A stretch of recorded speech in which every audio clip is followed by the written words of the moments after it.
మీరు ఏదైనా స్క్రీన్ మీద ఒక సినిమా చూసినప్పుడు, అరే! ఆ క్యారెక్టర్ నేనైతే ఇంకా బాగా చేసేవాడిని కదా! అని ఎప్పుడైనా అనిపించిందా? చేశానని కాదు. బట్ రీసెంట్ టైమ్స్‌లో చూసింది నేను బాగా ఎంజాయ్ చేశాను. ఇలాంటి స్క్రిప్ట్ అయితే బాగున్నా అనిపించింది. 'నాని' గారిది 'జెర్సీ'. ఓకే. జెర్సీ. దాని తర్వాత 'నాగ చైతన్య' 'మజిలీ' ఒకటి. అండ్ అదే ఇందాక చెప్పాను కదా! తమిళ్ సినిమా 'డాడా'.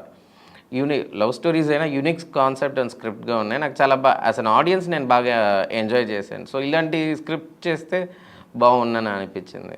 అంటే ఇండస్ట్రీలో మీరు బాగా ఎక్కువ ఎవరితో క్లోజ్‌గా ఉంటారు? క్లోజ్‌గా అంటే అదే అడిగారు. అంటే ఏదైనా షేర్ చేసుకోవడం అది ఫ్రెండ్స్ షేర్ మధ్యలో? అంటే ఇప్పుడు సోనియా గారితో చాలా ఏళ్ళ తర్వాత మీట్ అయినా ఎప్పుడైనా వర్క్ గురించి మాట్లాడతాం. ఇప్పుడు ఎస్పెషల్లీ సుమన్ శెట్టి గారు ఎప్పుడైనా కాల్ చేస్తారు. హలో రవి, ఎలా ఉన్నావు రవి, బాగున్నావా, నాన్నగారు ఎలా ఉన్నారు అని అంటాడు. నేనంటే చాలా ఇష్టం తనకి. అంటే 7G చేసేటప్పుడు తనకి తమిళ్ శుభ్రంగా రాదు. జయం ఒక సినిమా తమిళ్లో చేశారు.